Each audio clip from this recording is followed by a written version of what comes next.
아, 어제 말씀 준비하면서 저도 이렇게 본문을 정해보기는 처음입니다. 한 5장 정도를 갖다가 본문 말씀으로 이렇게 같이 통독을 하면서 하나님께서 어떤 말씀으로 우리에게 주장하시고 말씀하시나 기대하는 마음으로 묵상을 하루 먼저 하는데, 그런데 하나님께서 제게 이 두 부분을 통해서 잠언에 나와 있는 여러 말씀들, 하나님을 경외하고 말씀을 따라가는 삶에서 구체적으로 도전하시는 두 가지 행동에 대해서, 구체적으로 적용하기 원하시는 두 가지 행동에 대해서 주목하게 해주셨어요. 하나님의 말씀대로 살고 하나님을 경험하기를, 하나님을 경외하는 마음으로 살기를 원할 때 오늘 하나님께서 우리에게 두 가지를 딱 주목하신다. 첫 번째가 우리 11장 24절 25절 읽었던 것처럼 다른 사람을 위해서 우리의 돈을 사용하라. 다른 사람을 위해서 돈을 사용해라. 이런 마음을 주님께서 주셨어요. 잠언 11장 24절로 25절 말씀해 보니까 흩어 구제하여도 더욱 부하게 되는 일이 있나니 과도히 아껴도 가난하게 될 뿐이니라. 구제를 좋아하는 자는 풍족하여질 것이요 남을 윤택하게 하는 자는 자기도 윤택하여지리라. 이 말씀의 중요한 핵심이 구제라는 말과, 이 구제라는 것을 내가 다른 사람들을 위해서 하는 것이 아니라 내게 도움이 되고 내게 하나님께서 주시는 축복의 통로로 삼으셨다라는 것입니다. 이 구제라는 것을 아주 가난하고 힘든 사람을 돕기 위해서 커다란 우리의 재정을 떼어놓는 것, 그리고 어떤 특별한 계기와 시간을 갖는 것이라고 이야기하면 점점 마음의 부담과, 그리고 할 수 있는 어떤 과정들이 되게 요원해지게 되지만, 못하게 되지만 부담돼서 단순하게 오늘 하나님께서 내게 내 주머니에 있는 단돈 얼마만이라도 하나님께서 그 사람을 섬기기 위한 은혜의 통로로 내게 쓰라고 말씀하시는 거구나. 그게 크던 작던 주님께서 오늘 내게 만나게 해주신 사람을 통해서 내게도 소중한 재정이고 돈이지만 그것이 간단하게라도 하나님께서 주시는 놀라운 통로로 쓰임 받을 수 있다라는 것을 내게 보여주시는 거구나. 이렇게 마음으로 받게 됐습니다. 하나님께서 우리에게 주목하게 하시는 것이 세상에서는 돈을 많이 모으는 것, 그래서 부자가 되고 그래서 우리의 삶이 윤택하게 되는 것에 대해서 이야기하지만, 하나님께서는 나누어주고 풀어서 사람들과 나누는 것을 통해서 하나님께서 큰 은혜와 마음을, 축복을 누리게 될 것이다. 그게 우리에게 윤택하게 되는 것이다 라고 말씀하시는 것이죠. 저는 제게 여러 주에 아주 귀하신 분들께서 식사도 사주시고 함께 식사도 하기도 했지만, 지금까지도 굉장히 생각나는 그런 식사를 먹은 적이 있어요. 여러 식사들이 있지만 제가 대학교 2학년 때, 그땐 정말 돈이 없어서 점심시간 때 가만히 있었던 적이 있었거든요. 뭐 특별하게 어려웠던 뭐 시기들도 있었지만 책도 사고 뭐 그래서 그냥 진짜 돈이 없더라고요. 그래서 제가 있었던 극회실에서, 연극하는 극회실에서 가만히 이렇게 있는데 후배 한 명이 와서 선배 식사했냐고. 아니? 그랬더니 밥 먹으러 같이 가자고, 자기가 사주겠다고 진짜 그렇게 아무렇지도 않게 쿨하게 이야기하더라고요. 그리고 뭐 비싼 음식을 먹었던 것 같지도 않습니다. 그냥 학교에 있는 학생 식당에서 제일 싼 음식 중에 하나 아마 먹었을 텐데, 그런데도 그게 지금 뭐 몇십 년이 지났는데도 기억이 너무너무 나요. 왜냐면 진짜 고마웠거든요. 정말 고마웠거든요. 그냥 같이 있을 때, 우리 밥 먹으러 가는데 누가 낼까? 뭐 네가 내, 내가 내 하다가 뭐 제가 낼 수도 있고 뭐 딴 사람이 낼 수도 있지, 얼마든지. 그런데 그때 제게는 진짜 돈이 없었거든요. 그런데 그걸 사줬던, 내가 그것을 얻어먹었다라는 생각이, 저 구제라는 이야기를 하자마자 제일 먼저 생각나더라고요. 맞다. 그때 나한테 그렇게 식사 사줬던 그 사람은 어떻게 지낼까? 그 후배는 어떻게 지낼까? 정말 잘 됐으면 좋겠다. 이런 생각이 들더라고요. 연락 한 번 하고 지내지 못했지만 마음이 정말 따뜻해졌던 것 같아요, 그때. 우리가 힘들고 어렵게 살지만 사람들을 위해서 캔커피 하나 정도, 그리고 다른 사람을 위해서 뭐 간단하게라도 뭐 초코파이라도 하나 나눠 먹을 정도, 그 정도는 우리가 여전히 남을 수 있거든요. 근데 우리가 과도하게 우리의 것을 생각하고 아껴야 돼. 지금 시대가 어떤 때인데. 이래서 우리가 우리 스스로를 더 가난하게 만드는 것 같아요. 힘들고 어렵다라는 생각 자체가 우리를 그야말로 힘들고 가난하고 인색하게 만드는 것이죠. 하나님께서 우리에게 계속 주목하게 하시고 도전하시는 것이 너희가 가난하여도 많은 사람을 부유하게 하는 자다라고 말씀하여 주셨지 않습니까? 저 말씀 보다가 그 약속의 말씀을 붙잡고 펑펑 울었어요. 우리가 가난하여도 많은 사람을 부유하게 하는 자다. 하나님, 제가 그렇게 쓰임받게 해주십시오. 가난하여도 많은 사람을 부유하게 하신다고 하셨는데, 제가 이 일을 경험하게 된 게 나누어서도 풍족하게 이루어지게 됐다는 것을 경험하게 된 것이, 예전에 신혼부부들 이렇게 목회하면서 안타까운 가정 이야기를 들었을 때였습니다.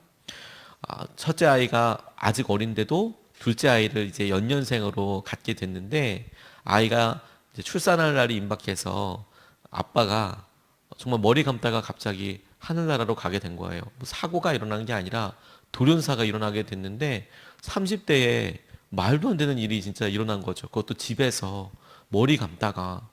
그러니까 처음에는 쿵 쓰러져서 이렇게 된다고 하는데, 뭐 거의 이제 출산달이 다 돼서 힘든데 갑자기 남편이 이게 뭐 아침에 그냥 출근 준비하다가 그렇게 되니까 말도 안 되고 어이도 없고 진짜 당황스러운 거죠. 그러니까 자매가 어떻게 해야 될지를 모른다. 이제 그런 이야기를 듣게 됐습니다. 그런데 그런 이야기를 안타깝게 듣던 비슷한 또래의 분들이 믿음으로 반응하기 시작하셨어요. 한 가정에 비교적 아이들이 조금 커서 초등학교 다니고 이런 가정에서 이 첫째 아이를, 딸을 데려다가 며칠 동안 봐주셨어요. 아무도 봐줄 사람이 없으니까.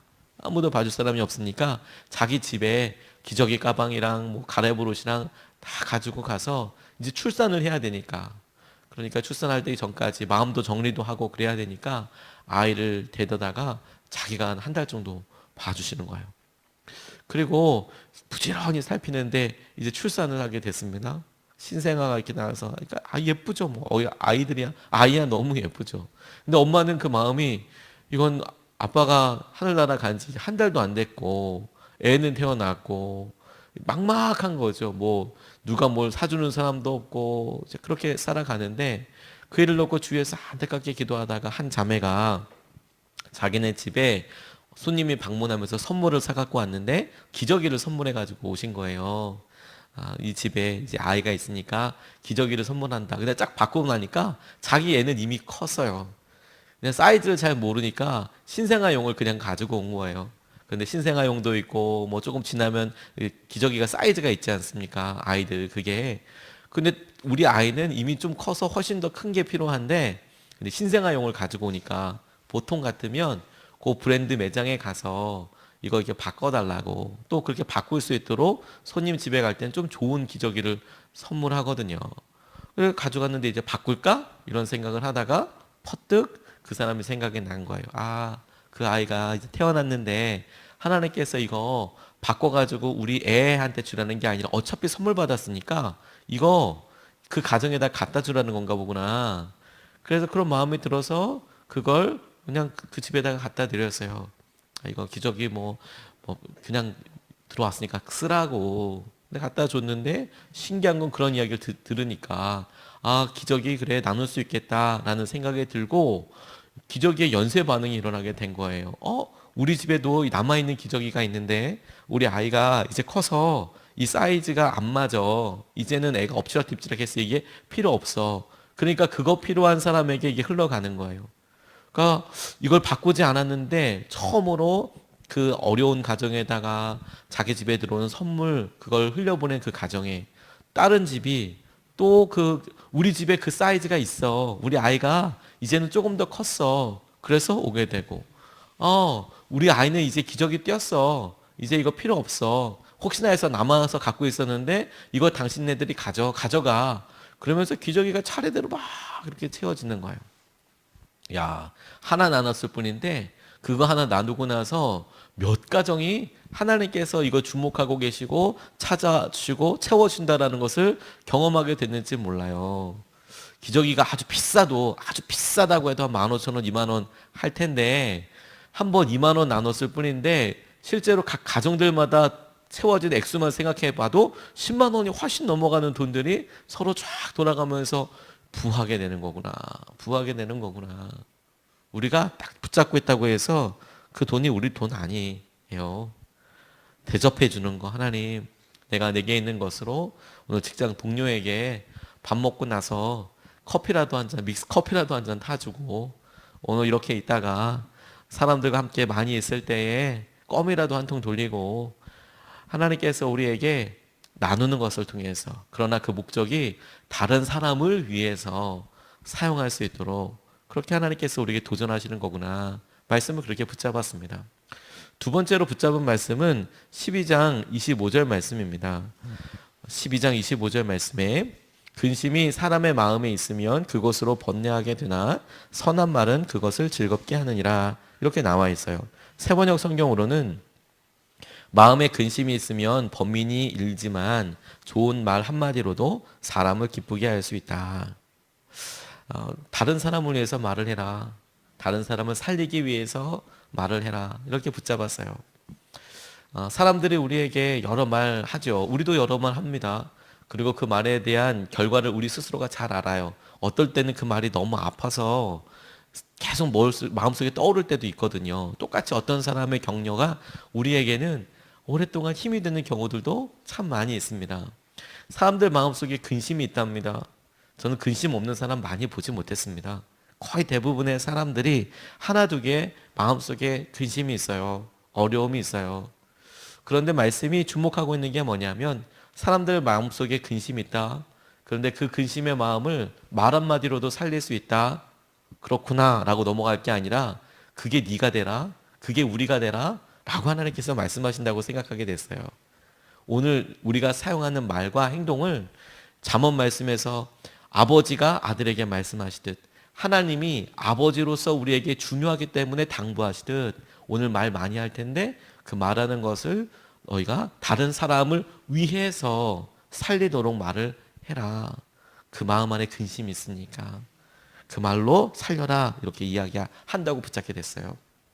요즘에 우울감, 우울증이라는 말 아주 많이 씁니다. 그리고 실제로 신문이나 이런 통계들을 보면 우울증을 앓는 사람들 혹은 알았던 사람들 혹은 인생에 가장 힘들었던 순간에 우울한 순간들을 겪었던 사람들이 거의 90% 100%인 것 같아요. 처음부터 계속 거기에 매여서 그렇게 살아가는 사람들도 있지만 약을 먹어야 되는 분들도 계시지만 이직을 해야 될 때나 갑작스러운 죽음을 경험하게 됐다거나 사랑하는 사람의 그 안타까운 이야기를 들으면 마음속에 깊은 슬픔을 경험하게 되거든요. 그렇게 안 살 수가 없죠. 그런데 이런 우울감, 우울증이라는 자체가 사실 100년 전만 해도 사람들이 알지도 못했던 단어예요. 근데 그걸 이유를 갖다가 썼던 어떤 사람의 글을 보니까 공감이 나름 되더라고요. 왜냐하면 100년 전에는 자기 사생활이라는 게 별로 없었답니다. 대표적으로 유럽의 주거 형태를 보면, 집 형태를 보면 요즘은 상상할 수 없지만 100년 전만 해도 짓는 집들이 복도가 없었어요. 이게 굉장히 심각한 겁니다.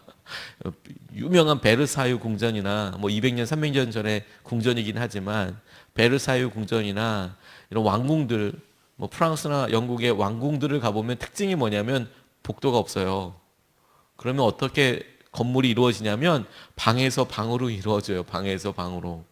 방에서 방으로 이루어진다는 건 뭐냐면 거기에 커다란 무슨 그림도 그려져 있고 침대도 있고 그래서 아버지 방으로 들어가려면 반드시 아들 방을 통과해야 되는 거예요. 문이 두 개가 있는 거예요. 두 개가.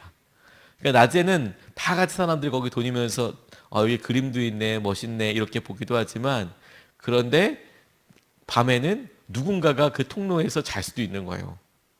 그러니까 모두가 다 따로 복도가 없으니까 사람들의 방이 복도 역할을 하게끔 누구 방에서 누구 방으로 이렇게 이어지게 되는 거죠. 그러니까 지금 생각으로는 참 말도 안 되는 일인 것 같지만 그때 당시에는 그게 일반적인 주거 문화였다는 겁니다. 그러니까 혼자 자기가 뭘 은밀하게 뭘 할 수 있거나 좀 편안하게 쉰다 이런 개념이 원래 없었어요. 더군다나 대가족이었지 않았습니까? 우리나라도 농업을 기반으로 하고 있었던 조선시대 때 그리고 대부분 우리가 산업의 어떤 발전이 있기 전까지 여러 세대가 같이 살았습니다. 할아버지, 그리고 부모 세대, 자녀 세대, 그리고 심지어 그 밑에 세대까지, 손주들 세대까지 다 한 집에서 살았어요. 그래서 누가 누구를 보아준다 따로 뭐 얘기할 게 아니라 당연히 고모가 조카 들쳐 얼고 매고 자기가 이렇게 할 때 소목이로 나가는 거고 당연히 그런 삶을 살았거든요. 그런데 우리가 핵가족이라고 그래서 우리가 이 부모 자녀로만 이루어진 세대로 살게 된 지가 엄청 오래되지 않았습니다. 몇십 년 되지 않았습니다.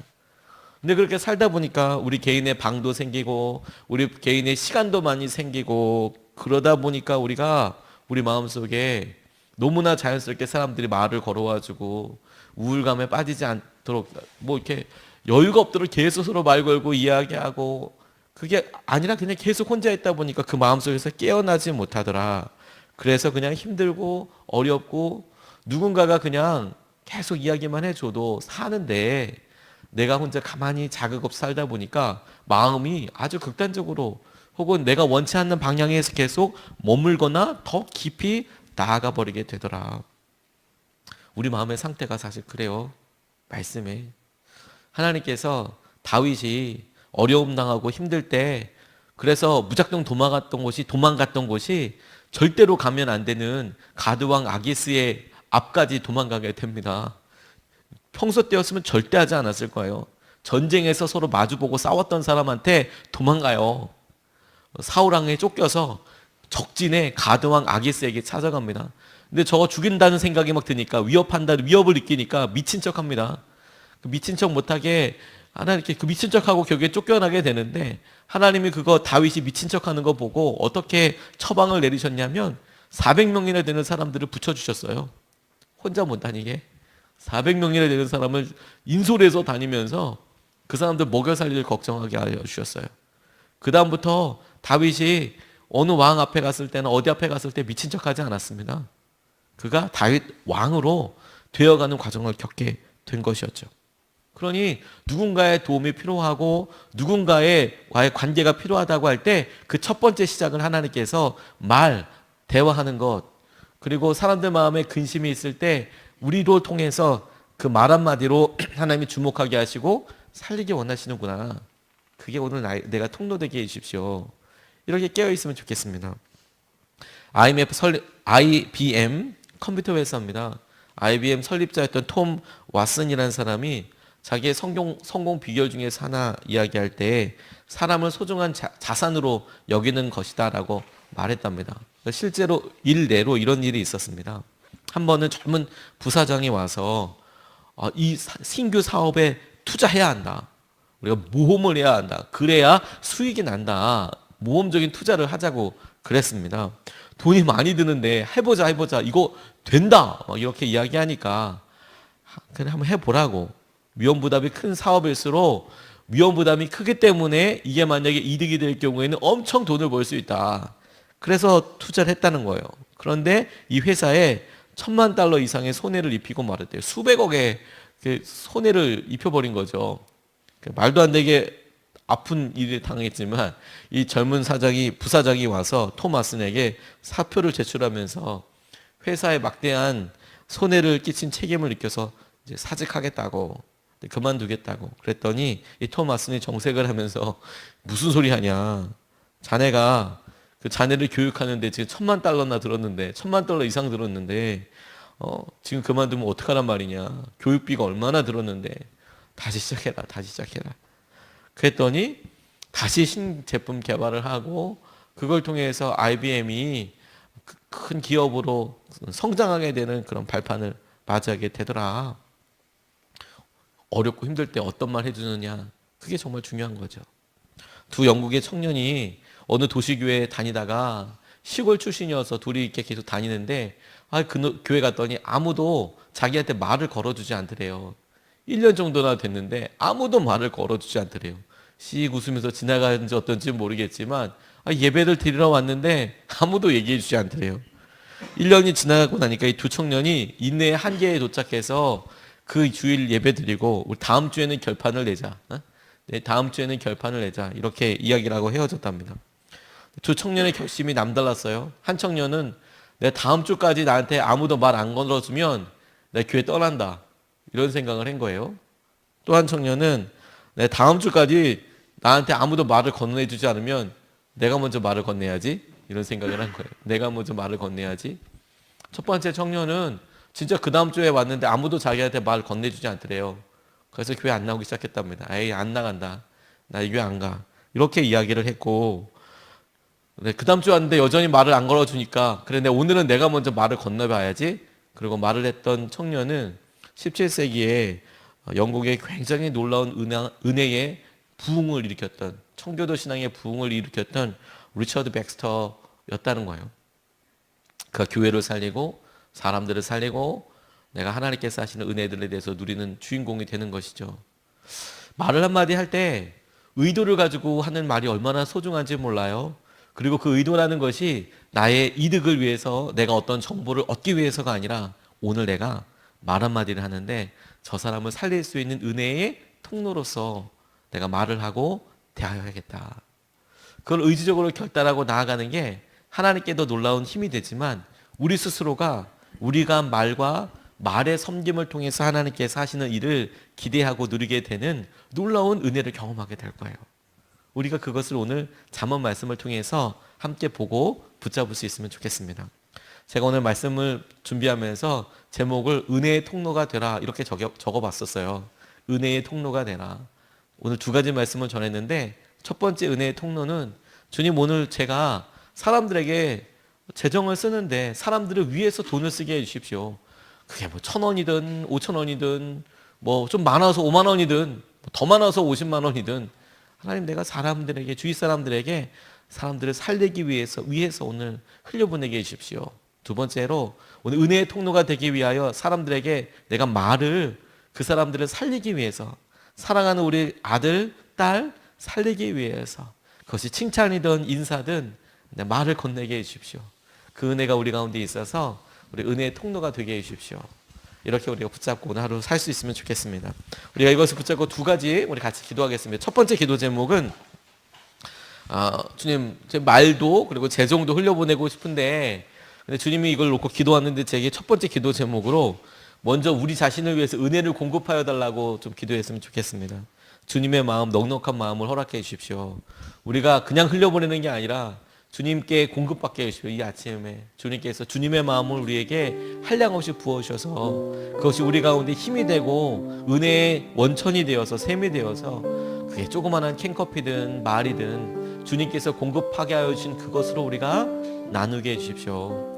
오병이어가 되게 해주십시오. 은혜를 공급하여 주셔서 주님의 마음, 넉넉한 마음을 허락하여 주셔서 이것을 흘려보내게 하여 주십시오. 은혜의 공급을 달라고, 주님 우리에게 은혜를 부어달라고 이 시간에 첫 번째로 같이 기도하겠습니다.